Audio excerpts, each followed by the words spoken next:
Assalamualaikum warahmatullahi wabarakatuh.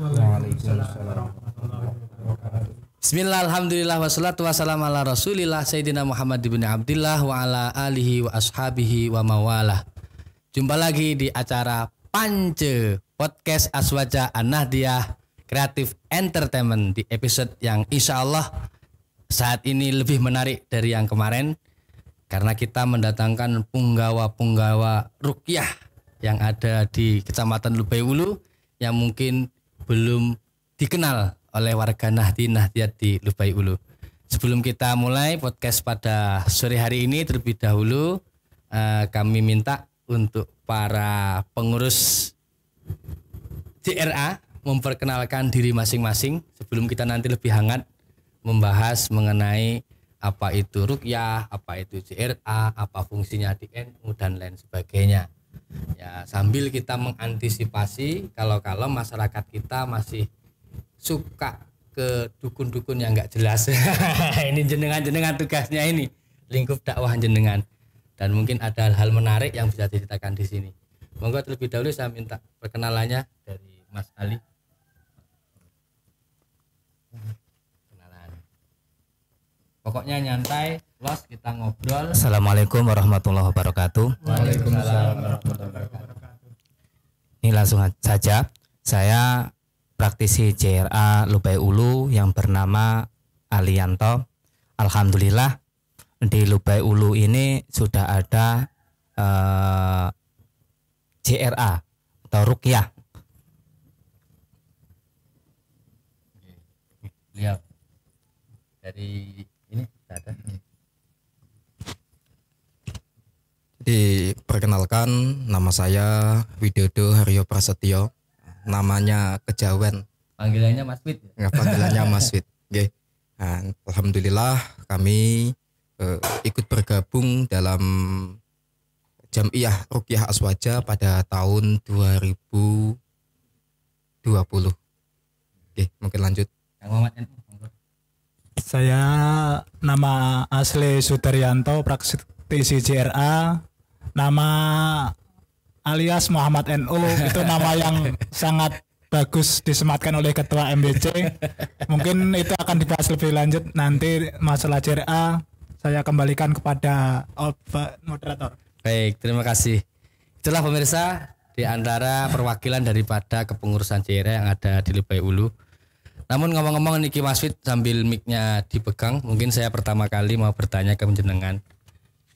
Sebenarnya JRA itu kan kepanjangan dari apa? Jam'iyah Ruqyah Aswaja. Okay. Nah, ini kok ada istilah ruqyah? Itu maksud dari ruqyah ini bagaimana?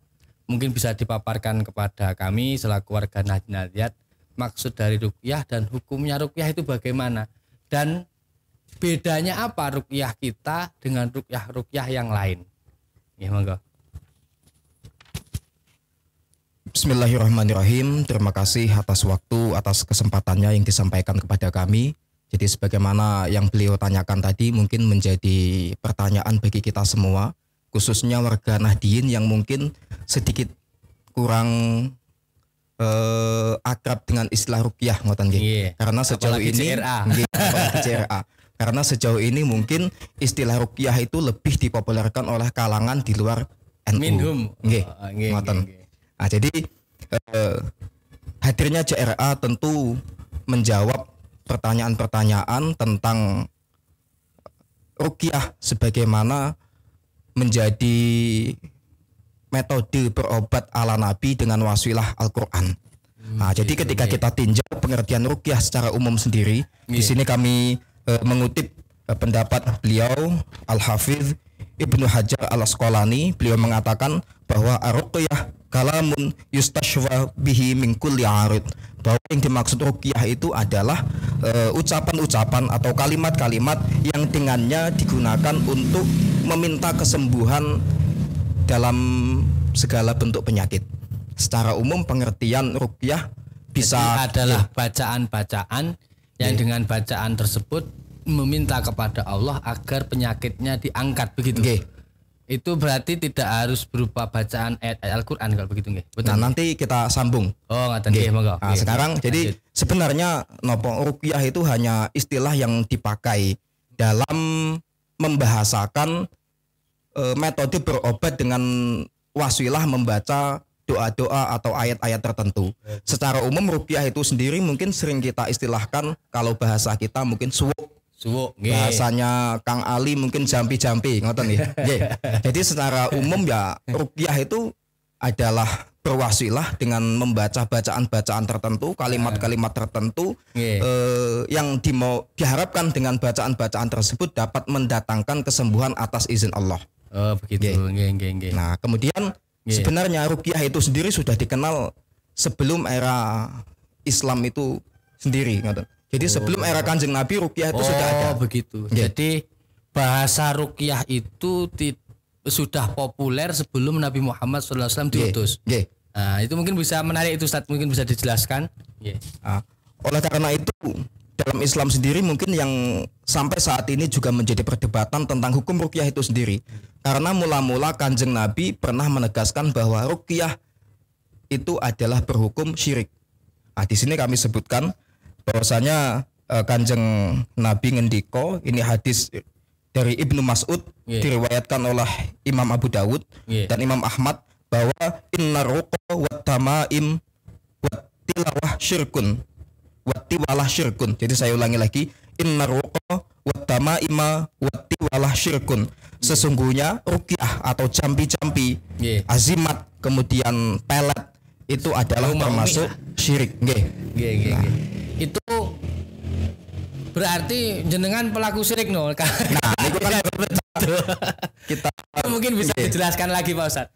Jadi ada hadis mengatakan bahwa Nabi itu menyatakan yang namanya jambi-jambi dan lain sebagainya adalah perbuatan syirik. Nah, itu terus apa kehadiran daripada JRA itu yang di situ mengatasnamakan ruqyah? Apakah berbeda atau ada hal yang menyebabkan jadi halal? Disampaikan. Jadi seperti ini.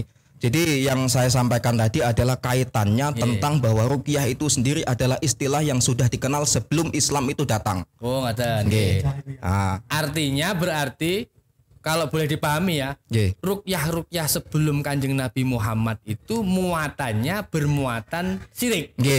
Artinya mintanya bukan kepada Allah Subhanahu wa Ta'ala. Nah, kemudian di zaman Nabi itu berarti kan muncul ruqyah lagi yang dilegalkan oleh Kanjeng Nabi. Nah, ini mungkin dipaparkan. Nah, kiranya di sini kami sampaikan satu dalil lagi tentang kebolehan pengamalan ruqyah. Di sini riwayat Auf bin Malik bahwasanya beliau berkata kunna narqi fil jahiliyati faqulna. Jadi beliau menyampaikan bahwa sebelumnya kami pernah beruqyah di masa atau di era jahiliyah. Kemudian kami bertanya kepada Kanjeng Nabi, ya Rasulullah, karena kaifa taro fi dzalika? Bagaimana panjenengan melihat hal itu? Bagaimana panjenengan tentang praktik ruqyah yang di zaman jahiliyah? Nah, kemudian beliau menjawab, faqala a'ridu alayya ruqakum la ba'sa birruqa ma lam yakun fihi syirik. Nah, jadi beliau mengatakan, perlihatkan kepada saya, tampakkan kepada saya bagaimana praktik ruqyah kalian. Nah, kemudian beliau mengatakan la ba'sa birruqa ma lam yakun fihi syirkun. Jadi tidak dipermasalahkan ruqyah itu selama di dalamnya tidak mengandung unsur kesyirikan. Berarti bisa disimpulkan Pak Ustadz, ruqyah adalah merupakan kegiatan jambi-jambi, bacaan-bacaan lah intinya, ritual-ritual yang bertujuan untuk pengobatan. Ruqyah itu hukumnya tergantung dari jambi-jambinya. Kan ngeten nggih bacaannya. Kalau bacaannya itu mengandung syirik, otomatis tidak diperbolehkan berdasarkan hadis Nabi yang awal tadi nggih. Kalau di situ tidak mengandung kesyirikan dan bermuatan doa-doa atau bacaan ayat Al-Qur'an, dipastikan hukumnya boleh. Boleh. Kemudian di sini lebih tegas, di sini kami ingin menyampaikan pendapat dari Al-Hafidz Ibnu Hajar bahwa beliau membatasi kriteria atau syarat bahwa ruqyah itu diperbolehkan dalam Islam. Oh, begitu. Nggih. Tidak semua doa itu bisa digunakan untuk ruqyah. Nah, niki Oke. akan kami jelaskan. Oke. Nggih. Nah, jadi Kan sambil jagongan, sambil tanya, sambil jawab Oke, gitu aja. Nanti siap, kalau siap. padang pemirsanya yang bosen nanti. Sambil diminum, monggo diminum. Heeh. Nah, jadi Iya. di sini disebutkan bahwa waqad ajma'al ulama'u ala jawazi ruqa inda ijtima'i thalathati syurutin. Bahwasanya para ulama telah berijma, para ulama telah bersepakat atas kebolehan ruqyah ketika di dalamnya terdapat 3 syarat. Oke. Apa saja itu Ustaz 3 syarat itu? Yang pertama al-awwal ayyakuna bi kalamillahi ta'ala au bi asma'ihi au sifatihi. Jadi yang pertama syarat boleh meruqyah itu dengan kalamullah alias ayat-ayat Al-Qur'an. Nggih. Kedua dengan asmaul husna. Nggih. Yang ketiga dengan Sifat-sifat Allah. Oke. Yang kedua Ustaz. Ah, syaratnya. kemudian yang kedua ayyakuna bil lisanil arabiyyi au bima yu'rafu ma'nahu min ghairihi.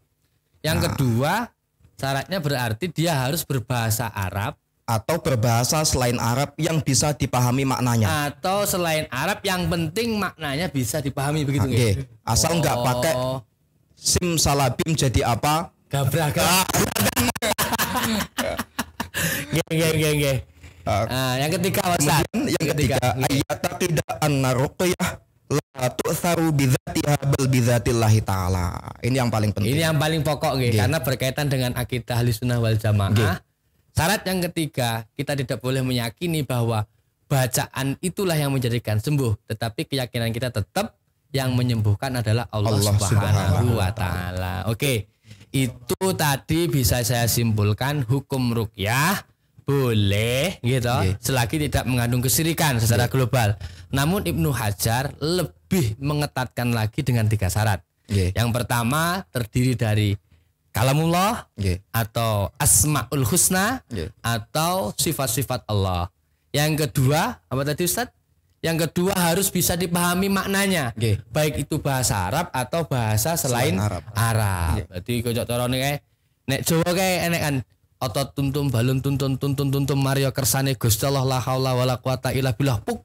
Nah, kuwi kira-kira mlebu. Untuk lebih lanjutnya oke. Itu tadi bisa kita simpulkan ya pertanyaan pertama. Untuk yang kedua Pak Ustadz, sebenarnya JRA itu apa? Kan begitu. Terus tujuan didirikan JRA itu apa? Itu mohon untuk dijelaskan kepada pemirsa Nahdien Nahdiyat. Monggo. JRA ini kunopo, tujuan berdirinya awalnya bagaimana, sejarahnya pripun nggih.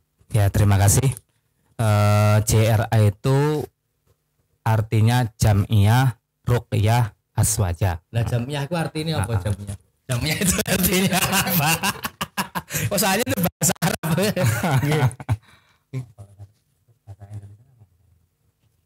Organisasi apa? Organisasi atau perkumpulan. Perkumpulan.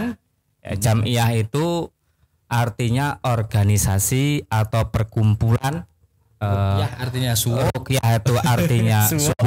Kalau orang Jawa, Aswaja itu ahli sunnah wal jamaah. Oke pemirsa, jadi bisa dipahami yang dinamakan dengan kepanjangan dari JRA itu adalah Jam'iyah Ruqyah Aswaja atau kumpulan persuan yang berpaham ahli sunnah wal jamaah. Nah ini saya timbul pertanyaan, mengapa harus diembel-embeli ahli sunnah wal jamaah? Ada apa ini? Mungkin bisa dijawab Pak Ustadz. Yeah. Kang Umat NU nanti dijelaskan juga loh, dibantu. Jadi mungkin terkait pertanyaan tersebut sebenarnya dimula tadi sudah kami singgung bahwa sejauh ini untuk warga Nahdien sendiri mungkin sedikit asing dengan penggunaan bahasa ruqyah. Karena ruqyah ini jauh-jauh telah dipopulerkan oleh kalangan di luar NU. Di luar NU itu dalam rangka apa? Artinya kalau saya boleh cerita, dengar-dengar JRA itu awal mulanya NU kan tidak ada. Adanya NU itu membuat JRA disebabkan karena ini sampean nanti yang bener enggak kan sampean. Karena ada para pengruqyah dari golongan-golongan di luar NU yang tidak bertanggung jawab, yang menjelek-jelekkan Amaliyah NU katanya Pak Ustadz. Jadi dibilang ketika diruqyah, wah apa gitu kan, muka-muka apa-apa, terus dia bilang begini, ini gara-gara kamu yasinan, kamu tahlilan, sudah tahu perbuatan bid'ah masih saja digawekan. Kalau kamu pengen sembuh selamanya, jangan yasinan, jangan tahlilan. Nah itu loh Pak Ustadz, itu telah dijelaskan Pak Ustadz, biar ada keterbukaan di antara kita. Gitu. Mungkin salah satunya juga seperti yang jenengan sampaikan tadi. Cuman kalau nopo tidak punya kapasitas untuk menjawab seberani jenengan kan. Aku kan sebagai nganu apa namanya? Nggih, pernah alhamdulillah ngomong ngono kan. Lah dukune sahabat lah dari dukun ngene. Nggih, monggo. Mungkin dijelaskan Pak Ustaz. Latar belakang sejarahnya apa Pak? Ini kan channel kita harus terbuka supaya apa? Jangan sampai warga kita salah berobat ruqyah begitu. Jadi benar sekali yang jenengan sampaikan tadi bahwa memang kasus-kasus seperti itu benar pernah terjadi. Jadi ada beberapa ruqyah, praktisi ruqyah di luar Aswaja di luar Aswaja An-Nahdiyah, di luar NU yang ketika melakukan praktik ruqyah kan kemudian menyimpulkan dengan klaim-klaim demikian. Pertama, jenengan kena gangguan ini mergo melok-melok yasin tahlilan. Nah, amaliyah senggak disunahne Kanjeng Nabi, ngoten. Sing parah meneh gara-gara kena jin kuburan jare, gara-gara kakek ziarah. Enak saja. Nah, jadi salah satu kehadiran JRA adalah untuk menjawab permasalahan-permasalahan yang seperti itu. Bahwa ruqyah itu sendiri sebenarnya hanya soal bahasa. Bahwa sebenarnya dari kalangan NU sendiri, kiai-kiai kita sudah mentradisikan itu mungkin dengan penggunaan istilah yang lain. Bahasa yang lain. Jadi dengan hadirnya JRA ini ya harapannya bisa menampik hal-hal yang mungkin disudutkan terhadap kelompok Nahdien golongan NU. Nah, jadi bahwa hal-hal yang dituduhkan gangguan jin itu disebabkan karena ikut kegiatan ziarah kubur, yasin, tahlil. Nah, di sini NU sebagai pengamal atau pelestari tradisi-tradisi itu semua menjawab dengan kehadiran JRA terhadap propaganda yang selama ini gencar disuarakan, dituduhkan kepada NU. Oh ngaten. Jadi nah dengan adanya JRA tersebut berarti kan jenengan selaku pengruqyah ini kan bisa membuktikan bahwa mereka itu tidak penyakitan ya, sakit atau kemasukan jin itu benar-benar bukan karena yasinan, karena tahlilan, karena ziarah, atau bagaimana itu memang betul-betul seperti itu atau tidak, mungkin dijelaskan. Artinya berarti kan bohong mereka akan begitu kalau memang jenengan selaku pelakunya itu nggak ada hubungan. Jadi itu mungkin lebih lanjut kita perlu identifikasi kembali tentang penyakit-penyakit yang disebabkan oleh gangguan yang sifatnya non medis. Nah, bahwa di situ kita perlu kelompokkan. Jadi semua gangguan non medis itu ya secara umum masyarakat menyebut itu adalah kejinan atau ketempelan atau yang lain. Nah, di dalam JRA permasalahan-permasalahan gangguan non medis itu dikelompokkan menjadi 3 bagian. Begitu. Pertama itu adalah ketempelan. Jadi ada 3 istilah enek ketempelan, kemudian disebabkan sihir, ain. Nah, ini mungkin dijelaskan satu persatu Ustadz sehingga jenengan itu kalau bisa menjawab kepada Nahdien sama sekali tidak benar bahwa gara-gara sakit itu mergo tahlilan, yasinan atau ziarah dan lain sebagainya. Amaliyah NU. Monggo. Nah, jadi mungkin sebenarnya di JRA jadi segala bentuk penyakit ataupun gangguan yang mungkin arahnya lebih ke non medis itu kita diminta untuk mengembalikan kepada diri kita sendiri. Artinya ngeten. Dalam JRA itu dikenal misalnya rumus lalat dan sampah. Artinya ngeten. Kita ibaratkan jin atau gangguan jin itu adalah lalat. Sampah itu adalah diri kita. Yang ditempeli lalat. Nggih. Nggih. Sampah itu adalah kotoran-kotoran yang ada di dalam diri kita. Nggih. Penyakit-penyakit hati yang ada di dalam diri kita. Nggih, nggih. Nah, maka selama diri kita itu tidak dibersihkan dari sampah-sampah iri, dengki, dan penyakit-penyakit yang lainnya, maka lalat itu akan terus berdatangan. Oh begitu. Nggih. Jadi prinsip pengobatan Qur'ani metode JRA adalah menuntaskan segala bentuk keluhan marki atau markiyah itu sampai ke akar-akarnya, tidak sekedar buang lalatnya, tapi juga marki kita beri masukan-masukan, kita beri pemahaman-pemahaman tentang bagaimana cara membersihkan sampah di dalam diri kita begitu ya. Nah, di sini kami tegaskan itu sebabnya di JRA ruqyah itu bacaan-bacaan itu tidak dinomorsatukan. Yang dinomorsatukan adalah nilai sisi dakwahnya. Oh, begitu. Nggih. Jadi kalau boleh dipahami, berarti minhum pun saya kira inti daripada mereka meruqyah itu ya, kalau boleh suudzon ya, itu sebenarnya ada di balik itu ada penyisipan pemahaman mereka nggih Pak Ustadz. Wallahu a'lam. Wallahu a'lam nggih. Saya pokoke rawani ngomong ya aku tak sing ngomong. Ya intinya begini. Intinya kalau saya pahami dari beliau Ustadz Widodo menyampaikan penyakit yang dialami oleh pasien itu sama sekali tidak berkaitan dengan amaliyah Nahdlatul Ulama. Dan penyakit yang ada pada pasien itu sebenarnya kembalinya kepada diri mereka. Terutama yang urusan non medis itu dikarenakan karena kotornya diri mereka, hati mereka, mungkin karena justru ya, kalau boleh saya pahami dari bahasa jenengan, karena kurang tahlilan, karena kurang yasinan, karena kurang ziarah, inilah menjadikan dia sering ditempeli jin. Benar kan? Karena apa?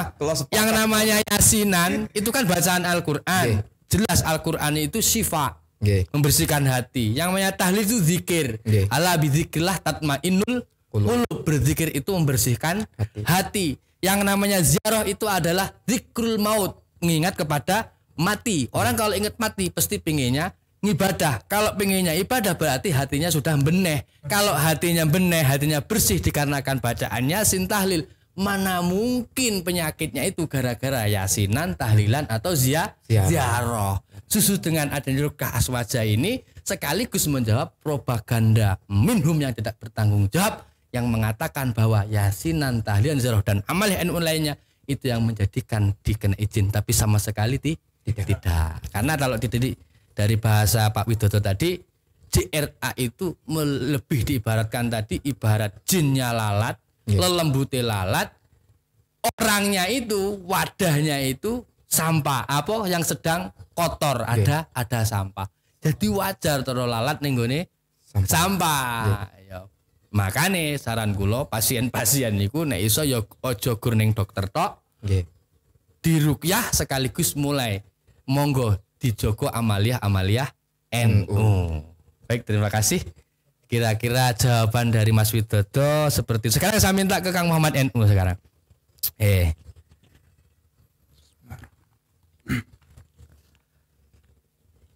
Ini yang mau latar belakangi jenengan. Ini saya tanya semua, Saya tanya semua. Pertama dari panjenengan, apa sih latar belakang panjenengan Kang Muhammad NU? Kok bisa ujuk-ujuk dadi melok? Apa gara-gara sering kejinan? Apa kepriwe? Monggo. Ya, terima kasih atas waktunya yang diberikan kepada Pak Ketua MBC. Saya ke praktisi JRA.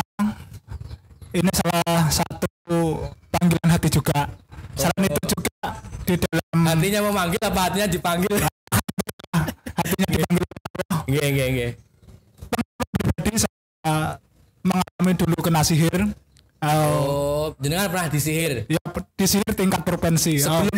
Sebelum sampean yakin di NU apa sesudah sampean di NU? Itu apapun itu semua yang diberikan Allah itu baik dan semua itu ada hikmahnya. Maaf saya terlalu. Silakan. Pada dasarnya sihir itu pada zaman Rasulullah sudah ada. Sallallahu alaihi wasallam. Artinya sebelum sebagai pembelajaran membuktikan di zaman sekarang ini bahwa dulu itu memang ada dan itu ada, kita harus percaya alam gaib itu ada. Nggih. Saya tidak menerangkan pada orang yang tidak percaya, dan saya ini mengalami sendiri, saya menerangkan. Dan salah satu saya ikut JRA adalah menyambung sanad. Nah, pentingnya di NU salah satunya adalah khasnya NU itu sanadnya nyambung runtut sampai Rasulullah sallallahu alaihi wasallam. Oh, jadi ini saya malah dapat informasi baru dari Kang Muhammad NU. Ternyata JRA itu di samping ruqyah yang atas nama NU juga bukan hanya sekedar bacaan-bacaan, tapi bacaannya itu bersanad nggih. Bersanad. Alhamdulillah. Bisa bertanggung jawabkan. Iya. Jadi kalau saya tadi itu jenengan ceritanya kan kena sihir. Nah, itu bisa diceritakan mungkin gimana? Iya. Kok sehingga sampean milih JRA itu? Nggih. Iya. Saya milih JRA, saya sebelum di JRA sudah mandir bahasa Inggris ya. Jadi sudah bahasa Inggris. Alternatif pengobatan. Jadi saya sampai ke JRA itu sederhana dan mudah, praktis, ekonomis. Jadi tapi sakno nek sampean sampean promosi ini gratis ngono. Mesakno beliau atu-atu. Badan. Alhamdulillah masalah rezeki itu Jadi saya Gusnya itu menyuap, jadi ada tingkat provinsi itu sesuatu memang yang sudah luar biasa dan menghabiskan modal banyak. Saya beri tiket. Seandainya saya Allah diberi kesembuhan, wah gimana? Tidak aja kesembuhan. Seandainya saya dititipi ilmu oleh Allah.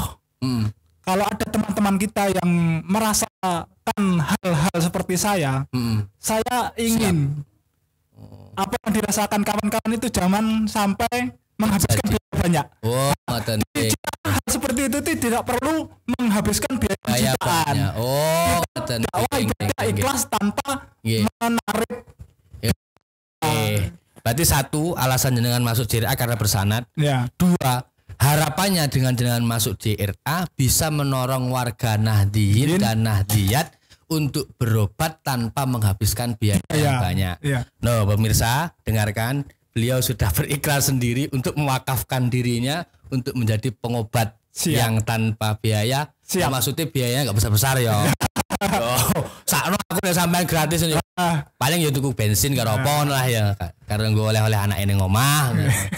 Nah, ini nek beliau saya kira yakin tidak mengharapkan itu, tapi ya betul sekali. Dari para pemirsa Nahdliyin kalau memang ingin berobat kepada konco-konco JRA ya jangan lupa dipikirkan transport. Terus ada lagi alasannya lain Pak Ustadz, selain karena JRA itu sanad, karena pengalaman jenengan pernah disihir, terus karena jenengan ingin membantu tadi biaya yang murah, ada lagi motivasi sampean ikut JRA? Iya. Saya sangat tertarik sekali motivasi apa yang diajarkan oleh Gus kita, pendiri JRA sekaligus. Itu mungkin bisa disampaikan maunya beliau, ceritanya bagaimana gitu. Jadi slogan JRA itu ruqyah itu tidak harus kesurupan. Jadi penyakit medis pun bisa diruqyah. Oh begitu. Ada keuntungan di ruqyah. Yang pertama memang secara ekonomis dan obat itu dekat dengan kita, yaitu Al-Quran. Ada sisi penting dan yang lebih daripada pengobatan biasa secara medis, ibaratnya kita beli obat herbal dan sebagainya. Al-Quran itu kita mendapatkan nilai tambah, yaitu dengan membaca Al-Quran kita digolongkan orang atau umat yang taat, karena membaca Al-Quran itu salah satu perintah Allah.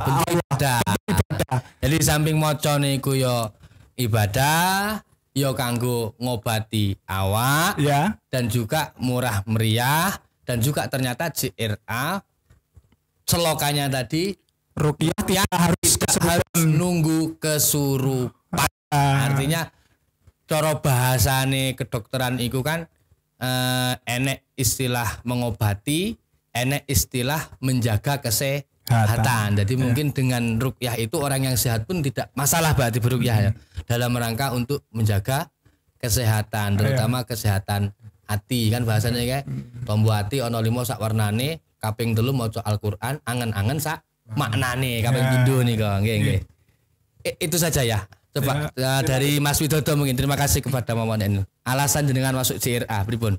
Nggih, alasan kenapa kok saya tertarik dengan JRA? Nggih. Karena kita harus sadari bahwa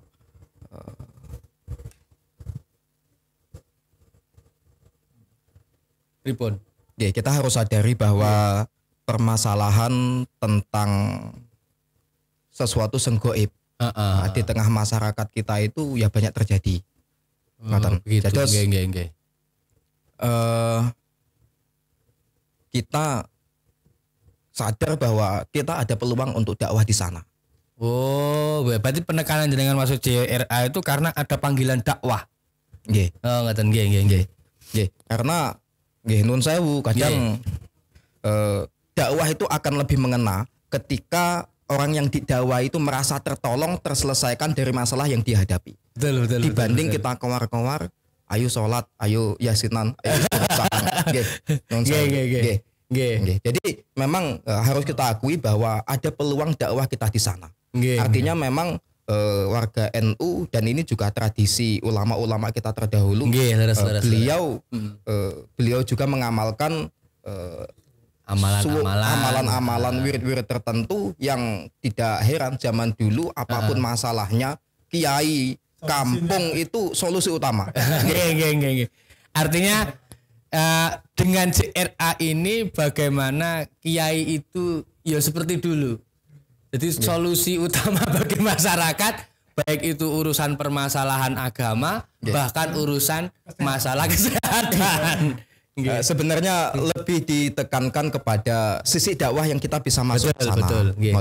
Artinya kita pun sebagai praktisi tidak memandang diri kita sebagai istimewa, spesial atau punya kelebihan tertentu dalam hal penyembuhan atau pengobatan. Cuman kalau kami boleh sumber, agak sombong nih. Praktisi JRA itu jamin bisa ngobati semua jenis penyakit. Alhamdulillah. Nahdiat ini diperhatikan. Kami tegaskan lagi bahwa praktisi JRA itu bisa menyembuhkan semua jenis penyakit dengan izin Allah. Mengobati penyakit. Cuman kalau yang menyembuhkan Gusti Allah. Nek ngobati sementing maca Bismillahirrahmanirrahim yakin mbuh mari gak mari urusan Gusti Allah. Jadi intinya dari JRA tadi bisa mengobati. Masalah sembuhnya bukan peruqyah JRA. Tetap ujung-ujungnya kembali kepada Allah. Baik, bisa saya tampung. Jadi motivasi utama dari beliau ini Ustadz Widodo ini selain beliau adalah pengurus JRA di Lubai Ulu, beliau ini adalah sekjen kita di MWCN Lubai Ulu. Cuma beliau itu istilah perwalian. Itu ada wali mastur, ada wali masyhur. Nah ini beliau yang wali mastur di belakang layar. Ini alhamdulillah dia mau di depan layar. Intinya teman-teman sekalian, jangan sampai tempat-tempat dakwah itu dimasuki oleh pendai-pendai yang tidak bertanggung jawab. Termasuk di dalam pengobatan ini, dikarenakan di pengobatan itu banyak sekali peluang untuk berdakwah. Itu yang menjadikan beliau termotivasi untuk ikut JRA dengan harapan bahasane nek kalau oleh nyimpul nih wong nggih. Nek wong iku sik duwite akeh, bojone ayu, omahe ombo, sehat seger waras, iku mbok sampean omongi kaya apa? Akeh ngengkele, mergo isik sehat dan lain sebagainya. Tapi nek wong iku posisine loro, ra duwe duit, terus sampean dongakne, sampean obati, sampean arahne, ngerti wong kuwi kurang ibadah sampean ngomong. Insyaallah dalam kondisi dia itu tidak berdaya, dia akan mendengarkan nasihat kita. Ngoten lagi. Tapi nek ada wong sehat bukar, duit enek apa enek, dia andane ora mendal iki nek rasa nek ra karepe kan ngoten. Nggih. Yang terakhir mungkin dari panjenengan alasan jenengan ikut JRA Mas Ali. Ini beliau ini termasuk penyuwuk senior. Ya. Terima kasih. Di istilah JRA itu nggak ada senior, junior nggak ada. Yang penting saling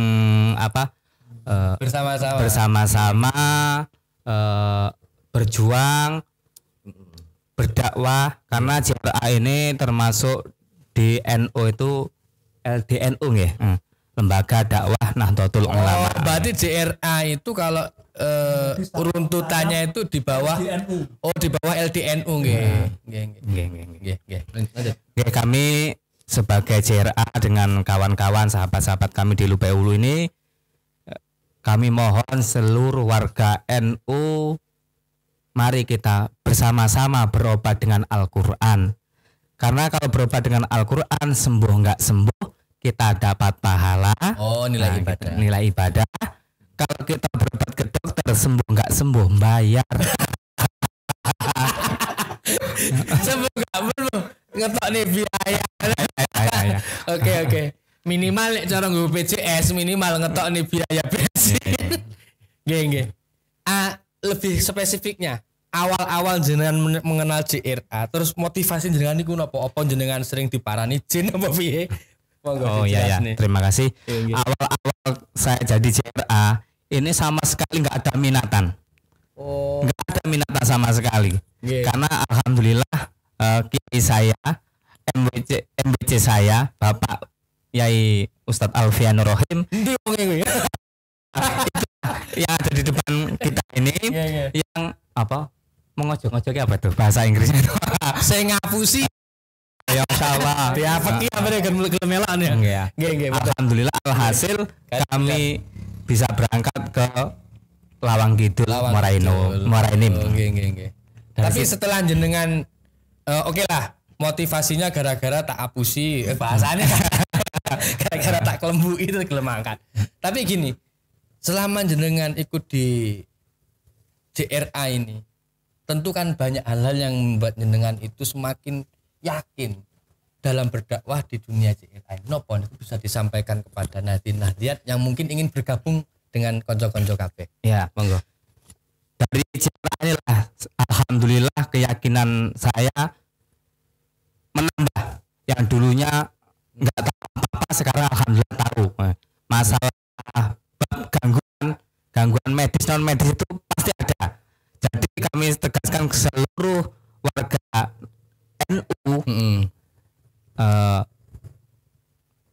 mari bersama-sama kita berobat dengan Al-Quran itulah. Jadi intinya jenengan sudah merasakan manfaat daripada JRA. Ya alhamdulillah. Dan selama ini mungkin dia bisa ceritakan pernah ada cerita menarik terkait jenengan nyuwuk wong gitu piye ceritane sing mengesankan lah. Ya. Nanti saya minta semuanya juga lah. Sebelum nanti kita tutup dengan closing pesan-pesan dari para pengurus JRA untuk kedepannya bagaimana, baik untuk kelembagaannya atau untuk warga nanti.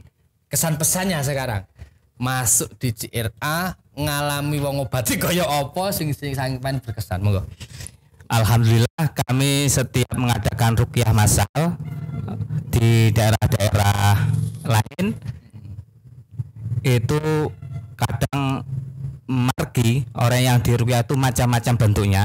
Tapi yang kami harapkan pesan dari guru kita, guru besar kita, Gus Alama Alauddin Siddiq, yang pendiri JRA, kita ini jadi peruqyah jangan takut, jangan mengharapkan kesurupan. Jadi intinya kita berobat dengan Al-Quran udah, kita yakin yang menyembuhkan tuh Allah Subhanahu wa Ta'ala. Enek cerita pengalaman nggak, mungkin sampean pernah di pasien sing mau nih digarap apa gitu, ketemu sampean terus akhirnya alhamdulillah Pak Ustadz. Alhamdulillah ada. Ceritanya piye iku? Kemarin itu 2 tahun yang lalu kami kedatangan tamu dari Lampung. Wah, alhamdulillah jauh sekali. Alhamdulillah tebal sekali amplopnya. Itu sudah sakit kurang lebih 7 bulan. Dia sudah berobat ke sana kemari. Rumah sakit yang sudah populer sana sini. Mulai rumah sakit sing ABC. Ya. Itu sudah sampai beliaunya itu pasrah. Pertama kami tawari, gimana Pak kalau diruqyah? Jawabannya itu luar biasa, bahkan mengesankan di hati saya. Jawabannya begini, saya itu masih ingin ketemu anak cucu. Jadi kami sebagai praktisi ruqyah itu ya agak apa ya? Itu inginnya sembuh karena dia itu ingin masih bersama anak cucu begitu. Jadi kami pikir apakah peruqyah kalau diruqyah itu terus mati atau gimana? Kan tanggapan beliau itu kalau diruqyah kan ada adiknya dia diruqyah jarak 3 hari meninggal.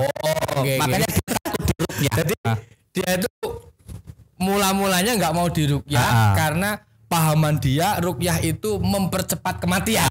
Ya. Lanjut asik iki. Alhamdulillah ketika beliau mau diruqyah tempo 3 hari dengan izin Allah Nggak mati sembuh Tapi malah total. sembuh. Alhamdulillah. Itulah mukjizat Al-Qur'an. Makanya kita sebagai umat Islam khususnya Nahdliyin, mari kita sama-sama berobat dengan Al-Qur'an, karena di istilah PAJ pengurus anak cabang ini dari pusat pun mengatakan jangan ruqyah, terapi Qur'ani. Ruqyah itu awalnya karena untuk mengimbangi ruqyah-ruqyah yang tidak bertanggung jawab yang membuat propaganda perpecahan di antara Nahdliyin-Nahdliyat kan begitu. Oke. Jadi bisa saya simpulkan awal-awalnya ruqyah itu tadi kalau ditanjenengan kan. Nah, ini saya malah teringat dengan cerita itu ada istilah kalau orang itu nggak mati-mati itu dibacakan Yasin saja biar mati. Nah, ini perlu kami luruskan saudara-saudaraku Nahdliyin-Nahdliyat, bahwa Yasin itu sama sekali bukan alat atau bacaan untuk mempercepat kematian. Tapi Yasin dibacakan di dekat orang yang meninggal itu adalah tujuannya agar supaya apa?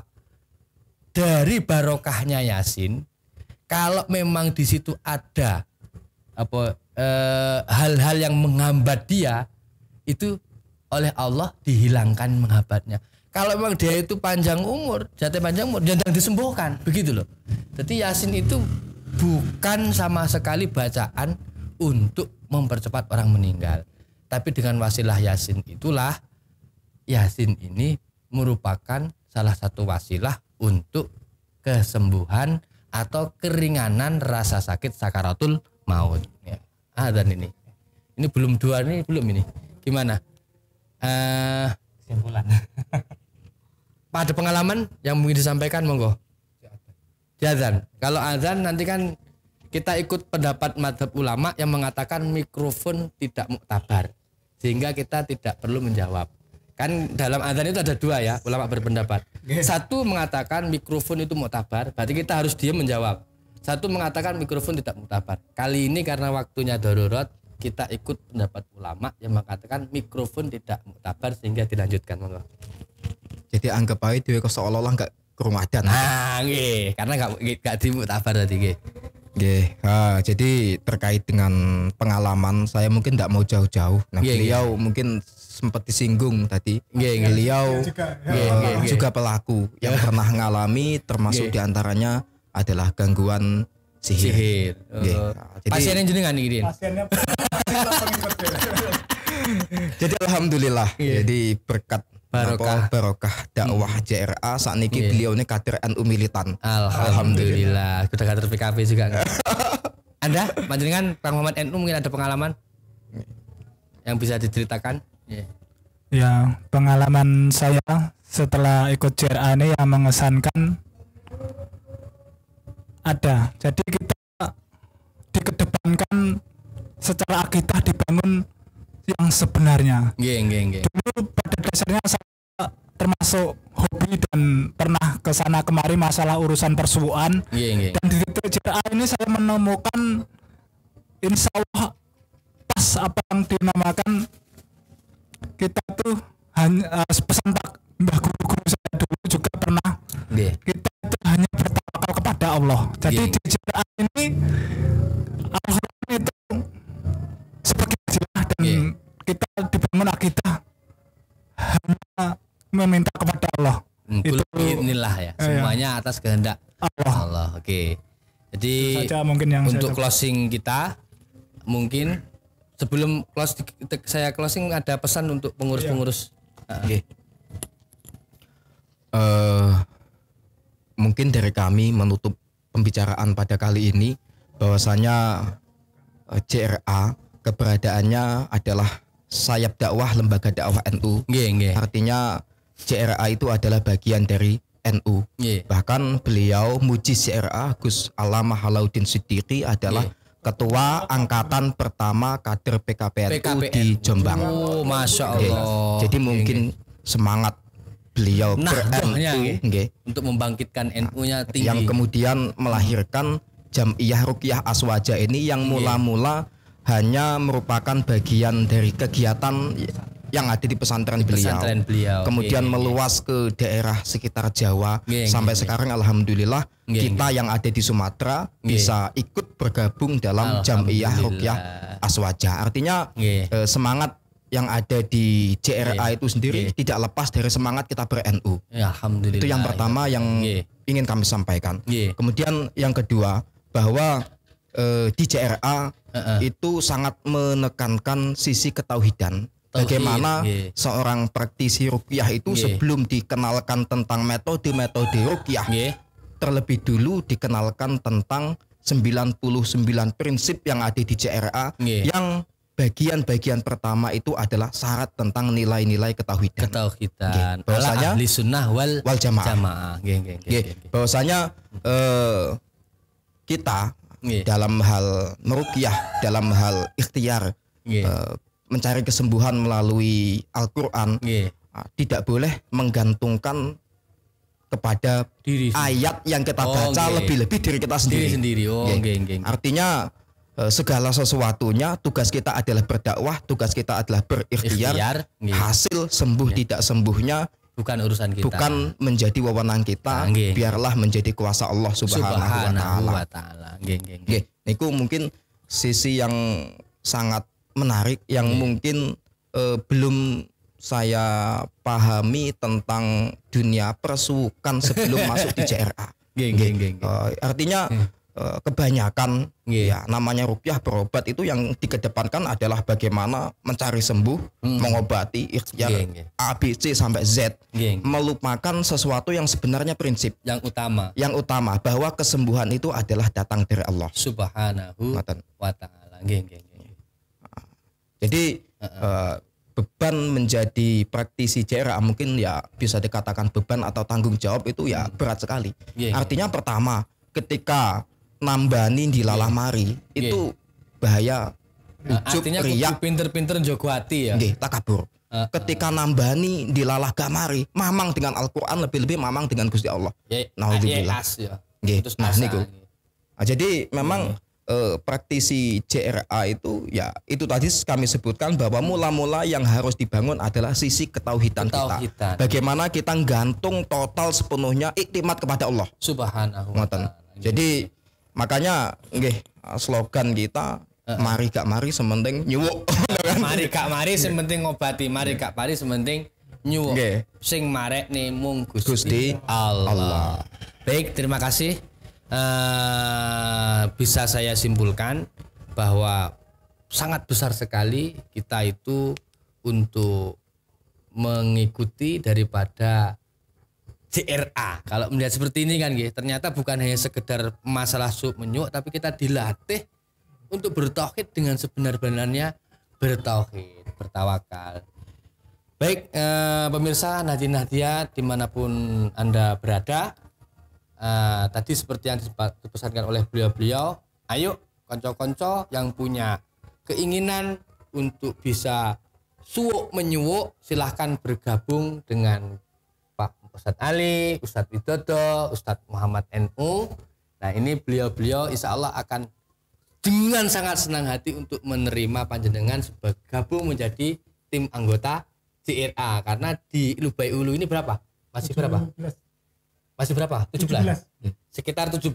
Artinya kalau 17 orang, kalau dibagi 11 desa, itu berarti satu desa ada 2 atau hanya ada 1. Bahkan tidak ada. Bahkan ada yang tidak ada. Monggo nanti kalau ada apa namanya itu ijazah monggo nderek. Ayo, seperti yang telah dipaparkan oleh beliau semua, ini adalah dakwah kita. Bagaimana supaya warga kita bisa kita kenalkan dengan pengobatan ala ahli sunnah wal jamaah. Sekian pance pada sore hari. Mari kita tutup dengan bacaan wallahul muwaffiq li aqwamit thoriq. Assalamualaikum warahmatullahi wabarakatuh.